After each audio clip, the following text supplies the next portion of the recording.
Dakle, evo nas na kraju našeg sertifikovanog agilnog Scrum Product Ownera. To je naš trening koji se održava prvi put u Crnoj Gori, prvi javni trening ovde i nadovezao se na jedan drugi prvi trening koji se zove sertifikovani agilni Scrum Master koji smo održali svega pre 2 dana. To su prvi otvoreni treninzi u Podgorici koji uspevaju.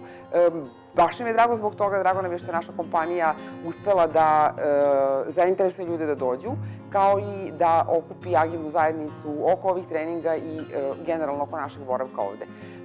Meni je trening bio fantastičan, retko kad se ostaje ovako dobra energija, pošto je Scrum Product Owner trening koji se retko inače odvija, daleko ređe nego Scrum Master trening. Drago mi je da je bio uspešan, drago mi je da su ljudi izašli sa osjećajem da zaista mogu nešto da promene u svojim kompanijama i sa svešću o tome da transformacija nije laka, ali da su oni negde postali upravo njeni lideri završivši ovaj naš trening.